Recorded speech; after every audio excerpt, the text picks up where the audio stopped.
ವಾಯುದೇವರ ಜ್ಞಾನದಿಂದ ಮೋಕ್ಷ ಹೇಗಾಗತ್ತೆ ಅಂತ ಕೇಳಿದರೆ ರಾಯರೇ ಉತ್ತರ ಕೊಡ್ತಾರೆ.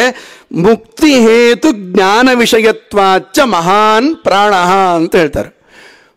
ಪ್ರಾಣದೇವರು ಪ್ರಾಣ, ಅವನಿಗೆ ಮಹಾನ್ ಅಂತಲೂ ಒಂದು ಹೆಸರಿದೆ.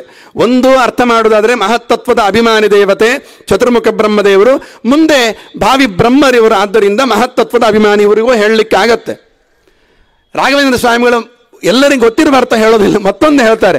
ಯಾಕೆ ಇವರು ಮಹಾನ್ ಅಂತಾದರು ಅಂತಂದರೆ, ಮೋಕ್ಷಕ್ಕೆ ಕಾರಣವಾಗಿರ್ತಕ್ಕಂಥ ಜ್ಞಾನಕ್ಕೆ ಇವರೂ ವಿಷಯರೇ. ನಮಗೆ ಮೋಕ್ಷ ಬೇಕು ಅಂತಂದರೆ ಜ್ಞಾನ ಬೇಕು. ಯಾರ ಜ್ಞಾನ? ಬರೀ ಭಗವಂತನ ಜ್ಞಾನ ಮಾತ್ರ ಅಲ್ಲ, ಪ್ರಾಣದೇವರನ್ನು ಹೊರತುಪಡಿಸಿ ಬರೀ ದೇವರು ಅಂತ ಮಾತ್ರ ಚಿಂತನೆ ಮಾಡುವವರ ಪಂಗಡ ಬೇರೆನೇ ಇದೆ. ನಮ್ಮಲ್ಲಿ 3 ಆಚಾರ್ಯರಲ್ಲ, ಅದೊಂದು ಬೇರೆನೇ ಆಚಾರ್ಯರು. ಅದು ಪ್ರಾಣದೇವರು ಬೇಡ ಅವರಿಗೆ. ನಮ್ಮ ರಾಯರಂಗಲ್ಲ, ಎಲ್ಲ ಬೇಕು. ನಮ್ಮ ಆಚಾರ್ಯರು ನಮಗೆ ಹೇಳಿದ ಹಾಗೆ ನಾವು ಆರಾಧನೆ ಮಾಡೋದು ಭಗವಂತನ ಆರಾಧನೆ, ನೇರ ಭಗವಂತನದ್ದೇ ಅಲ್ಲ. ಇಂದಿರಾ ಅಲ್ಲಿ ಹೇಳ್ತಾರೆ, ಇಂದಿರಾ ಚಂಚಲ ಪಾಂಗನೀರಾಜಿತಂ ಮಂದರೋದ್ಧಾರಿ ಪ್ರೀಣಯಾಮಹ ವಾಸುದೇವಂ. ಭಗವಂತನನ್ನು ಗೊಳಿಸೋಣ, ಆಚಾರ್ಯರ ಮಾತು. ಹೇಗೆ? ದೇವತಾ ಮಂಡಲ ಅಖಂಡ ಮಂಡನಂ. ದೇವರು ಮಾತ್ರ ಆರಾಧನೆ ಮಾಡಿದರೆ ಅವನು ಕೇರ್ ಆಫ್ ಅಡ್ರೆಸ್ ಬರಿಬೇಕಲ್ಲ. ಲೆಟರ್ ಬರೆದ್ರೆ ಬರೀ ಹೆಸರು ಮಾತ್ರ ಊರು ಬರೆದು ಕಳಿಸಿದರೆ ಅದು ಹೋಗ್ತದೆ ಅವರಿಗೆ? ಇಲ್ಲ. ಮತ್ತೇನು ಮಾಡಬೇಕು? ಹೆಸರು ಬರಿಬೇಕು, ಕೇರ್ ಆಫ್ ಅಡ್ರೆಸ್ ಬರಿಬೇಕು, ಮನೆ ನಂಬರ, ಸ್ಟ್ರೀಟು ಎಲ್ಲವೂ ಬರಿಬೇಕು. ಬರೆದರೆ ಮಾತ್ರ ನಮಗೆ ಯಾರಿಗೆ ಅಪೇಕ್ಷೆ ಉಂಟು ಅವರಿಗೆ ಹೋಗಿ ಸೇರ್ತದೆ ಪತ್ರ. ಅದೇ ರೀತಿಯಲ್ಲಿ ನಮ್ಮ ಆಚಾರ್ಯರ ಸಿದ್ಧಾಂತ, ಜೀವೋತ್ತಮರ ಸಿದ್ಧಾಂತ ಏನು ಅಂತಂದರೆ, ಭಗವಂತನ ಹೆಸರು ಮಾತ್ರ ಮಾಡಿ ನಾವು ಮಾಡಿದ ಪೂಜೆ ಎಲ್ಲ ದೇವರಿಗೆ ಸಮರ್ಪಿತ ಅಂದರೆ ದೇವರು ತಿರುಗಿ ನೋಡೋದಿಲ್ಲ ಅಂತ. ಮತ್ತೇನು ಮಾಡ್ತಾನೆ? ಕೇರ್ ಆಫ್ ಅಡ್ರೆಸ್ ಏನಿದೆ ಅಂತ ನೋಡ್ತಾನಂತ ದೇವರು. ಅದು ಪ್ರಾಣದೇವರ ಕೇರ್ ಆಫ್ ಅಡ್ರೆಸ್ ಇತ್ತು ಅಂತಂದರೆ ಕೂಡಲೇ ಸ್ವೀಕಾರ ಮಾಡ್ತಾನಂತ. ಆದ್ದರಿಂದ ಪ್ರಾಣನ ಅಂತರ್ಯಾಮಿ. ಅದಕ್ಕೆ ಮೊದಲು ದೇವರಕ್ಕಿಂತ ಮೊದಲು ನಾವು ಯಾರ ಜ್ಞಾನ ಬೇಕು? ನಮಗೆ ಪ್ರಾಣನ ಜ್ಞಾನ ಬೇಕು. ನಮ್ಮ ಒಳಗೆ ಪ್ರಾಣಿತಿ ಉಪನಿಷತ್ತು ಹೇಳುತ್ತೆ. ನಾವು ಈ ರೀತಿ ಮಾತಾಡ್ತೇವೆ ಇರ್ತೇವೆ ಅಂತಂದರೆ ಕಾರಣ ಯಾರು? ಅದು ಪ್ರಾಣ. ಅವನು ಒಳಗೆ ಕೂತ್ಕೊಂಡು ಪ್ರಾಣಿತಿ, ಅವನು ಉಸಿರಾಟ ಮಾಡಿದರೆ, ಒಳಗೆ ಕೂತ್ಕೊಂಡು ಹಂಸಮಂತ್ರ ಜಪ ಮಾಡಿದರೆ ನೀವು ಇದ್ದೀವಿ. ಇಲ್ಲ ಅಂತಂದರೆ ಕೆತ್ತಿ ಹೊರಗೆ ಹಾಕ್ರಿ ಅಂತ ಹೇಳ್ತಾರೆ. ಅಷ್ಟರವರೆಗೆ ಭಾರೀ ಮರ್ಯಾದೆ ಕೊಟ್ಟಿರ್ತಕ್ಕಂಥ ನಮ್ಮ ಮನೆಯವರೇ ಪ್ರಾಣ ಹೋಯಿತು ಅಂತಂದರೆ ಅದಕ್ಕೆ ನಮ್ಮಲ್ಲಿ ಭಾರಿ ಚಂದದ ಹೆಸರು ಕನ್ನಡದಲ್ಲಿ ಹೇಳುವಾಗ ಏನಾಯಿತು ಅಂದರೆ ಸತ್ತು ಹೋದರು ಅಂತ. ಸತ್ತು ಹೋದರು ಅಂತಂದರೆ ಏನರ್ಥ? ಕನ್ನಡ ಅಲ್ಲ, ಅದೊಂದು ಸಂಸ್ಕೃತ ಶಬ್ದವೇ ಅದು. ನಮಗೆ ಇತ್ತೀಚೆಗೆಲ್ಲ ಸಂಸ್ಕೃತ ಯಾಕೆ, ಮೊನ್ನೆ ಪಾರ್ಲಿಮೆಂಟಲ್ಲೆಲ್ಲ ತುಂಬ ಗಲಾಟೆ ಮಾಡಿದವರು. ಸಂಸ್ಕೃತ ಯಾಕೆ ಬೇಕು? ಸಂಸ್ಕೃತ ಮಾತಾಡೋರು ನಮ್ಮ ದೇಶದಲ್ಲಿ ಕೇವಲ 73,000 ಜನ ಮಾತ್ರ ಅಂತ ಯಾರೋ ಒಬ್ಬ ಗಲಾಟೆ ಮಾಡಿದ್ದ. ನಮ್ಮ ಇಡೀ ದೇಶದ ಅಲ್ಲ, ಪ್ರಪಂಚದ ಎಲ್ಲ ಭಾಷೆಗಳಿಗೂ ಕೂಡ ಮೂಲ ಯಾವುದು? ಸಂಸ್ಕೃತವೇ ಮೂಲ ಅಂತ. ಮಾತೃ ಸಂಸ್ಕೃತ ಶಬ್ದ ಒಂದು ಹೇಳ್ತೇನೆ, ಮಾತೃ. ಇಂಗ್ಲೀಷಲ್ಲಿ ಏನಾಯಿತು? ಮದರ್. ಮಾತೃ ಮದರ್, ಪಿತೃ ಫಾದರ್. ಎಲ್ಲ ಶಬ್ದಗಳಿಗೆ ಕೂಡ ಎಲ್ಲ ಭಾಷೆಗಳಿಗೆ ಮೂಲ ಸಂಸ್ಕೃತ. ಅದನ್ನು ನಮ್ಮ ಸತ್ತು ಹೋದ ಅಂತ ಹೇಳುವಂಥದ್ದು ಸಂಸ್ಕೃತದ್ದೇ ಶಬ್ದ. ಏನಾಯಿತು? ಸತು ಹೋದ. ಸತು ಅನ್ನೋದು ಭಗವಂತನಿಗೆ ಹೆಸರು, ಸತು ಅನ್ನೋದು ಮುಖ್ಯ ಪ್ರಾಣದೇವರ ಹೆಸರು. ಏನಾಯಿತು? ಸತು ಇದ್ದ ಇಷ್ಟು ದಿವಸ, ಸತು ಈಗ ಹೋದ, ಆಮೇಲೆ ಆದ್ದರಿಂದ ಕಿತ್ತು ಹೊರಗೆ ಹಾಕ್ರಿ. ಎಷ್ಟು ಚಂದದ ಶಬ್ದ. ಹಾಗಾದರೆ ಪ್ರಾಣದೇವರ ಮಹತ್ವ ನಮ್ಮ ಜೀವನದಲ್ಲಿ ಎಷ್ಟು ಹಾಸು ಹೊಕ್ಕಾಗಿದೆ. ನಾವು ಬೇಡ ಅಂದ್ರೆ ಒಳಗೆ ಕೂತ್ಕೊಂಡಿದ್ದಾನೆ ದೇವರು, ಪ್ರಾಣದೇವರು. ಆದರೆ ಚಿಂತನೆ ಬೇಕು ಅಂತಾರೆ ರಾಘವೇಂದ್ರ ಸ್ವಾಮಿಗಳು. ಮುಕ್ತಿ ಹೇತು ಜ್ಞಾನ ವಿಷಯತ್ವಾತ್. ಮೋಕ್ಷಕ್ಕೆ ಕಾರಣವಾದ ಜ್ಞಾನ ಬೇಕು ನಮಗೆ. ಆ ಜ್ಞಾನಕ್ಕೆ ವಿಷಯ ಯಾರು? ಪ್ರಾಣದೇವರು. ಆದ್ದರಿಂದ ಪ್ರಾಣನ ಜ್ಞಾನದಿಂದ ಭಗವಂತನ ಜ್ಞಾನ, ಆ ಮೂಲಕ ಮೋಕ್ಷ ನಮಗೆ ಖಂಡಿತ ಸಿಗತ್ತೆ. ಅದನ್ನು ಪ್ರಾಣಜ್ಞಾನದಿಂದ ಮೋಕ್ಷ ಸಿಗತ್ತೆ ಅಂತ ತಪ್ಪಲ್ಲ ಅಂತ ರಾಘವೇಂದ್ರ ಸ್ವಾಮಿಗಳು ತಮ್ಮ ಖಂಡಾರ್ಥದಲ್ಲಿ ಇದರ ಬಗ್ಗೆ ಉಲ್ಲೇಖ ಮಾಡ್ತಾರೆ. ಅಲ್ಲೇ ಹೇಳ್ತಾರೆ, ಮತ್ತೊಂದು ವ್ಯಾದದಾತಿ ಅಂತ ಒಂದು ಶಬ್ದ ಮಾಡ್ತಾರೆ. ಎಲ್ಲ ದೇವತೆಗಳು ಆ ಪ್ರಸಂಗ ಬರುತ್ತೆ. ಎಲ್ಲ ದೇವತೆಗಳು ಕೊನೆಗೆ ಯಾವ ಪ್ರತಿಮೆ, ನಮ್ದು ಯಾರು ಪ್ರತಿಮೆ ಸರಿ ಇಲ್ಲ ಮಾರಾಯ, ನಿಂದೊಂದು ಪ್ರತಿಮೆ ಸರಿ ಇದೆ, ನಿನ್ನ ಮೂಲಕನೇ ನಾವೆಲ್ಲ ಕೂಡ ಉಪಾಸನೆ ಮಾಡ್ತೇವೆ. ಎಲ್ಲ ದೇವತೆಗಳು ಕೂಡ ಆದ ನಂತರ ಪ್ರಾಣನ ಮೂಲಕನೇ ಉಪಾಸನೆ ಮಾಡ್ಲಿಕ್ಕೆ ಶುರು ಮಾಡಿದ್ರಂತೆ. ಎಲ್ಲರೂ ಮೋಕ್ಷಕ್ಕೆ ಹೋದ್ರು ಅಂತ. ಅಷ್ಟು ಮಾತ್ರ ಅಲ್ಲ, ಅದನ್ನೇ ಇಟ್ಕೊಂಡು ಯಾವ ರೂಪ ಭಗವಂತನದ್ದು ಆರಂಭದಲ್ಲಿ ಬರೋದೇ ಅದು ಉದ್ಗೀತ ಎಂಬ ಭಗವಂತನ ರೂಪದ ಉಪಾಸನೆ. ಅದು ಎಲ್ಲಿ ಮಾಡಬೇಕು ಅಂತ ಆರಂಭ ಆಗೋದಲ್ಲಿ. ಈ ಉದ್ಗೀತ ಅಂತ ದೇವರಿಗೆ ಹೆಸರು. ಯಾಕೆ? ಉಚ್ಚೈಹಿ, ಆಚಾರ್ಯರು ಬರೀತಾರೆ, ಉಚ್ಚೈಹಿ ಬ್ರಹ್ಮಾದಿಭಿಹಿ ಗೀಯಮಾನತ್ವಾತ್ ಉದ್ಗೀತ. ಅಲ್ಲಿ ಗೀತ ಅಂತಂದರೆ ತಕಾರ, ಅಲ್ಪ ಪ್ರಾಣ ತಕಾರ, ಗೀಯತೆ ಅಂತ. ಥಕಾರ ಮಹಾಪ್ರಾಣ, ಉದ್ಗೀತ ಅಂತ ಬರೆಯುವಾಗ ತ ಮಹಾಪ್ರಾಣ ಹೆಂಗಾಯಿತು ಅಂತಂದರೆ ಅಲ್ಲಿ ವ್ಯಾಖ್ಯಾನಕಾರರು ಬರೀತಾರೆ ತೃತೀಯ ಅತಿಶಯ ಅಂತ. ಅಂದರೆ ತ ಥ ಏನಿದೆ ಆ ಮಹಾಪ್ರಾಣ ಗೀತ ಅನ್ನೋದು ತಕಾರ ಅಲ್ಪಪ್ರಾಣದ್ದು, ಥಕಾರ ಹೆಂಗಾಯಿತು ಅಂತಂದರೆ ಅತಿಶಯೇನ ಗೀಯತೆ. ಎಲ್ಲ ದೇವತೆಗಳು ಎಲ್ಲ ತನ್ನಕ್ಕಿಂತ ಎತ್ತರ ದೇವತೆಗಳನ್ನು ಸ್ತೋತ್ರ ಮಾಡಿಯೇ ಮಾಡ್ತಾರೆ, ಮಾಡಲೇಬೇಕು. ಆದರೆ ಇವನನ್ನು ದೇವರನ್ನು ಸ್ತೋತ್ರ ಮಾಡಿದ ಹೇಗೆ ಎಲ್ಲ ಚತುರ್ಮುಖನಿಂದ ಆರಂಭ ಮಾಡಿಕೊಂಡು ಲಕ್ಷ್ಮೀದೇವಿಯನ್ನೂ ಆರಂಭ ಮಾಡಿಕೊಂಡು ಎಲ್ಲರೂ ದೇವರನ್ನು ಸ್ತೋತ್ರ ಮಾಡ್ತಾರೆ. ಉದ್ಗೀತ ಉಚ್ಚೈಹಿ ಎತ್ತರ ಸ್ಥಾನದಲ್ಲಿ ಇಟ್ಟುಕೊಂಡು ಅವರು ದೇವರನ್ನು ಸ್ತೋತ್ರ ಮಾಡ್ತಾರೆ. ಮತ್ತು ಸ್ತೋತ್ರ ಮಾಡುವವರು ಯಾರು? ಉಚ್ಚರೆ, ಅತ್ಯಂತ ಎತ್ತರದ ವ್ಯಕ್ತಿಗಳೇ ಮಾಡ್ತಾರೆ. ಅದಕ್ಕೆ ಎಂತೆಂಥ ದೊಡ್ಡ ದೊಡ್ಡ ವ್ಯಕ್ತಿಗಳಿಂದಲೂ ಕೂಡ ವಿಶೇಷವಾಗಿ ಇವನು ಸ್ತುತಿಸಲ್ಪಡ್ತಾನೆ ಎಂಬ ಅರ್ಥ ಬರಲಿಕ್ಕೋಸ್ಕರ ಥಕಾರ ಮಹಾಪ್ರಾಣವನ್ನು ಪ್ರಯೋಗ ಮಾಡಿದರು ಅಂತ ಹೇಳ್ತಾರೆ.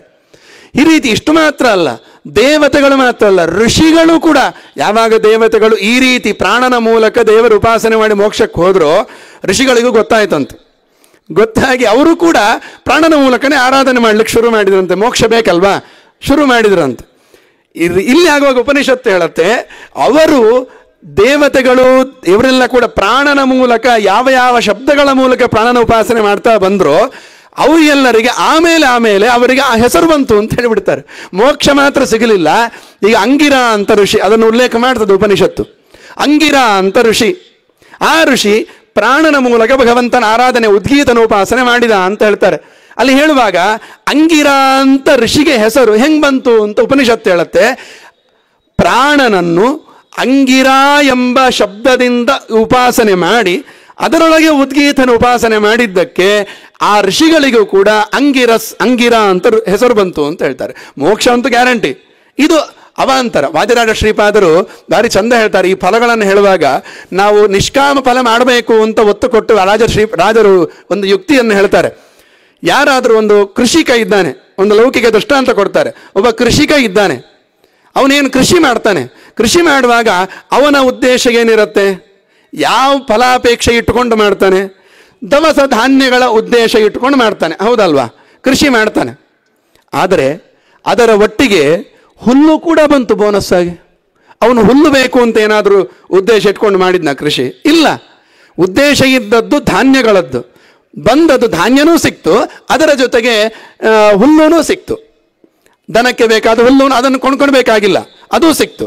ಅದೇ ರೀತಿಯಲ್ಲಿ ನಾವು ಲೌಕಿಕ ಫಲವನ್ನು ಬಿಟ್ಟು ಭಗವಂತನೆಂಬ ಅಧ್ಯಾತ್ಮದ ಫಲ, ಭಗವಂತನೆಂಬ ಫಲಕ್ಕೋಸ್ಕರ ನಾವು ನಮ್ಮ ಕರ್ಮಗಳನ್ನು, ನಿತ್ಯ ಕರ್ಮಗಳನ್ನು, ನೈಮಿತ್ತಿಕ ಕರ್ಮಗಳನ್ನು ಮಾಡ್ತಾ ಬಂದೆವು. ನಾವೆಲ್ಲ ಹೇಳ್ತೇವೆ, ಒಂದು ಹೋಮ ಮಾಡಿದರೆ ಮನೆಯಲ್ಲಿ ವಿಷ್ಣು ಪ್ರಣಯ ವಿಷ್ಣು ಪ್ರೀತ್ಯರ್ಥಂ ಅಂತ ಹೇಳಿಬಿಡ್ತೀವಿ. ಆಮೇಲೆ ಪುರೋಹಿತರು ಕೇಳ್ತಾರೆ ಯಾವುದಕ್ಕೋಸ್ಕರ ಮಾಡ್ತಿದ್ದೀರಿ ಅಂತ. ಆವಾಗ ನಮ್ಮ ಲಿಸ್ಟ್ ಸ್ಟಾರ್ಟ್ ಆಗತ್ತೆ. ಫಲಾಪೇಕ್ಷೆ, ಲೌಕಿಕ ಫಲಾಪೇಕ್ಷೆ ಇಟ್ಟುಕೊಂಡು ಮಾಡಿದರೆ ಲೌಕಿಕ ಫಲ ಮಾತ್ರ ಸಿಗತ್ತೆ. ಭಗವಂತನ ತೃಪ್ತಿಯನ್ನು, ಅವನ ಪ್ರೀತಿಯನ್ನು ಉದ್ದೇಶ ಮಾಡಿಕೊಂಡು ನಾವು ಕರ್ಮಗಳು ಮಾಡ್ತಾ ಬಂದೆವು ಅಂತಂದರೆ, ನಿಷ್ಕಾಮ ಕರ್ಮ ಮಾಡ್ತಾ ಬಂದೆವು ಅಂತಂದರೆ, ನಿಷ್ಕಾಮ ಕರ್ಮದ ಫಲ ಬ್ರಹ್ಮ ಅಭ್ಯೇತಿ ಸನಾತನಂ ಅಂತ ಹೇಳ್ತದೆ. ಭಗವಂತನೇ ಸಿಕ್ಕಿಬಿಡ್ತಾನೆ ಅಂತ ನಿಷ್ಕಾಮದ ಫಲಕ್ಕೆ. ನಿಷ್ಕಾಮ ಕರ್ಮದ ಫಲ ಭಗವಂತ ಸಿಕ್ಕ ಅಂತಂದರೆ ಇನ್ನು ಈ ಲೌಕಿಕ ಫಲ ಎಲ್ಲ ಕೂಡ ಹುಲ್ಲಿನಂತೆ ಬೋನಸ್ ಆಗಿ ಬರ್ತವೆ ಅಂತ ಹೇಳ್ತಾರೆ ವಾದಿರಾಜ ಶ್ರೀಪಾದರು. ಅದೇ ರೀತಿಯಲ್ಲಿ ರಾಘವೇಂದ್ರ ಸ್ವಾಮಿಗಳು, ಈ ಅಂಗಿರಾ ಋಷಿಗಳು, ರಾಯರು ಹೇಳ್ತಾರೆ, ಅಂಗಿರಾ ಋಷಿಗಳು ಅಂಗಿರಾ ಎಂಬ ರೂಪದ ಪ್ರಾಣನ ಒಳಗೆ ಭಗವಂತನ ಉಪಾಸನೆ ಮಾಡ್ತಾ ಬಂದರು. ಅವರಿಗೆ ಫಲನೂ ಸಿಕ್ತು, ಮೋಕ್ಷ ಫಲನೂ ಸಿಕ್ತು, ಜೊತೆಗೆ ಅವರ ಹೆಸರು ಚೇಂಜ್, ಅಂಗಿರಾ ಅಂತ ಬಂದ್ಬಿಡ್ತು ಅವರಿಗೆ ಕೂಡ ಅಲ್ಲಿಂದ ಅಂತಂತಾರೆ. ಯಾಕೆ ಅಂಗಿರಾ ಅಂತ ಪ್ರಾಣದೇವರಿಗೆ ಹೆಸರು? ಇವರಿಗೆ ಆ ರೀತಿ ಬಂದದ್ದು ಯಾಕೆ ಅಂತಂದರೆ ರಾಯರಂತಾರೆ, ಅಂಗೈಹಿ ರಮಂತೆ. ಅಂಗಿರಾ ಅಂತಂದರೆ ಎಲ್ಲ ಇಂದ್ರಿಯಗಳು, ಅಂಗ ಅಂದರೆ ಇಂದ್ರಿಯಗಳು, ಅವಯವಗಳು, ಎಲ್ಲ ಇಂದ್ರಿಯಗಳಲ್ಲಿರ್ತಕ್ಕಂಥ ತತ್ವಾಭಿಮಾನಿ ದೇವತೆಗಳಿಗೂ ಕೂಡ ಅವರವರಿಗೆ ಅಲ್ಲಿಂದ ಕೆಲಸ ಮಾಡಿಸಿ, ತಾನು ಮಾಡಿಸಿ ಆ ಫಲವನ್ನು ಆ ದೇವತೆಗಳಿಗೂ ಕೊಡ್ತಾನೆ ಅಂತ. ದೇವತೆಗಳಿಗೂ ಖುಷಿ ಪಡಿಸ್ತಾನೆ ಯಾರೋ ಅವನು ಅಂಗಿರಾ ಅಂತ, ಪ್ರಾಣದೇವರು. ನಮಗೆ ಕೈ ಅಭಿಮಾನಿ ಇಂದ್ರ ನಾವು ಹೇಳ್ತೇವೆ, ನನ್ನ ಕೈಲಾಗಲ್ಲಪ್ಪ, ಇಲ್ಲಿ ಬಂದು ಕೂತ್ಕೊಳ್ಳಿ, ನನ್ನ ಕೈಲಾಗಲ್ಲಪ್ಪ, ಇಲ್ಲಿ ಬಂದು ನಡೆಯೋದು, ಸ್ವಲ್ಪ ಪಾದಯಾತ್ರೆ ಮಾಡಿ, ನನ್ನ ಕೈಲಾಗಲ್ಲ, ನಡೆಯೋದು ಕಾಲಿಂದ, ಹೇಳೋದು ನನ್ನ ಕೈಲಾಗಲ್ಲ ಅಂತ ಹೇಳ್ತೇವೆ ನಾವು. ಏನು ಯಾಕೆ? ಎಲ್ಲ ಇಂದ್ರಿಯ ಅಭಿಮಾನಿ ದೇವತೆಗಳಿಗೆ ರಾಜ ಇಂದ್ರ, ಕೈಗೆ ಅಭಿಮಾನಿಯವ, ಅದನ್ನ ಕೈ ಅಂತ ಹೇಳ್ತೇವೆ ನಾವು. ಆ ಕೈ ಇಂದ್ರ ಕೂಡ ಇಲ್ಲಿ ಕೂತ್ಕೊಂಡು ಅವನವನ ಕೆಲಸ, ಕೈ ಮಾಡುವಂಥ ಕೆಲಸ ಮಾಡಬೇಕು ಅಂತಾದರೆ ಅಲ್ಲಿ ಪ್ರಾಣನ ಒಂದು ರೂಪ ಇದ್ದು ಪ್ರಾಣ ಪ್ರೇರಣೆ ಮಾಡಿ ಚೇಷ್ಟೆ ಮಾಡಿದರೆ ಇಂದ್ರನಲ್ಲಿ ಚೇಷ್ಟೆ ಆಗತ್ತೆ. ಇಲ್ಲದ್ರೆ ಇಂದ್ರನು ಕೂಡ ಅಸಮರ್ಥನೆ. ಇಂದ್ರನೊಳಗೆ ಕೂಡ ಅದಕ್ಕೆ ಅಂಗಿರ, ಅಂಗಗಳಲ್ಲಿರುವ ಆ ತತ್ವಾಭಿಮಾನಿ ದೇವತೆಗಳಲ್ಲಿ ತಾನು ಒಂದು ರೂಪದಿಂದ ಕೂತ್ಕೊಂಡು ಅವರಿಗೆ ಕೆಲಸ ಮಾಡಿಸಿ ಆ ಫಲವನ್ನು ಅವರಿಗೂ ಕೊಟ್ಟು ನಮಗೂ ಕೊಡ್ತಕ್ಕಂಥವ ನೀನು ಅಂತ ಪ್ರಾಣದೇವರನ್ನು ಉಪಾಸನೆ ಮಾಡ್ತಾರೆ. ಉಪನಿಷತ್ತು ಭಾರಿ ಚಂದ ಹೇಳುತ್ತೆ ಅದನ್ನು. ಈ ರೀತಿ ಎಲ್ಲ ದೇವತೆಗಳು ಕೂಡ ಇದೇ ರೀತಿ ಅವರು ಪ್ರಾಣನ ಮೂಲಕ ಉಪಾಸನೆ ಮಾಡಿದ್ರು, ಅವರವರಿಗೆ ಆ ಹೆಸರು ಬಂತು ಅಂತ ಉಪನಿಷತ್ತು ಹೇಳುತ್ತೆ. ಅಲ್ಲಿ ಹೇಳುವಾಗ ವ್ಯಾದದಾತಿ ಅಂತ ಒಂದು ಶಬ್ದಕ್ಕೆ ರಾಘವೇಂದ್ರ ಸ್ವಾಮಿಗಳು ಭಾರಿ ಚಂದ ಹೇಳ್ತಾರೆ ಅರ್ಥ. ವ್ಯಾದದಾತಿ ಅಂದರೆ ವಿ ಅಂದರೆ ವಿಷ್ಣು, ಅಲ್ಲಿ ಕೂಡ ಪ್ರಾಣ ಬೇಕಾ ಅಂತ ಪ್ರಶ್ನೆ ಮಾಡಿದರೆ ಈ ಶಬ್ದದಿಂದ ರಾಘವೇಂದ್ರ ಸ್ವಾಮಿಗಳು ಪ್ರಾಣ ಬೇಕೇ ಬೇಕು ಅಂತ ನಮಗೆ ತಿಳಿಸಿಕೊಡ್ತಾರೆ. ವ್ಯಾದದಾತಿ ಎಂಬಲ್ಲಿ ಶಬ್ದದಲ್ಲಿ ವಿ ಅಂತ ಬೇರೆ ಮಾಡ್ರಿ, ಆದದಾತಿ ಅಂತ ಬೇರೆ ಮಾಡಿ. ವಿ ಅಂತಂದ್ರೆ ಯಾರು? ವಿಶಿಷ್ಟನಾದ ವಿಷ್ಣು. ವಿ ಅಂದ್ರೆ ವಿಷ್ಣು ಅಂತ ಅರ್ಥ ಮಾಡ್ತಾರೆ ರಾಘವೇಂದ್ರ ಸ್ವಾಮಿಗಳು. ವಿಷ್ಣು ಅಂತತಃ. ವಾಯುದೇವರಿಗೆ ಆ ಸಾಮರ್ಥ್ಯ ಎಲ್ಲಿಂದ ಬಂತು ಅಂತಂದ್ರೆ ಪ್ರಾಣದೇವರು ನಾನೇ ಮಾಡ್ತೇನೆ, ಎಲ್ಲ ದೇವತೆಗಳು ಸೇರಿಕೊಂಡು ನೀನೇ ಎಲ್ಲ ಮಾರಾಯ ಅಂತ ಪ್ರಾಣದೇವರನ್ನು ಹೊಗಳಿದಾಗ ನಮ್ಮ ಹತ್ರ ಬಂದು ಆಚಾರ್ಯರೇ ಎಲ್ಲ ನೀವೇ, ನಿಮ್ಮಿಂದೇ ಆಗಬೇಕು ಅಂತ ಹೇಳ್ಬಿಟ್ರೆ ನಮ್ಗೆ ಎರಡು ಕೋಡ್ ಬರ್ಲಿಕ್ಕೆ ಶುರುವಾಗತ್ತೆ, ನಮಗೆ ಅಹಂಕಾರ ಬರ್ಲಿಕ್ಕೆ ಶುರುವಾಗತ್ತೆ. ಪ್ರಾಣನಿಗೂ ಹಾಗೆ ಬಂತ? ಇಲ್ಲ. ಒಂದು ವೇಳೆ ಹಾಗೆ ಬಂದಿದ್ರೆ ಅವನ ಮೂಲಕ ಆರಾಧನೆ ಮಾಡಿದಾಗ ಫಲ ಸಿಕ್ತಿರ್ಲಿಲ್ಲ. ಅದ್ರ ಸಿಕ್ಕಿದೆ.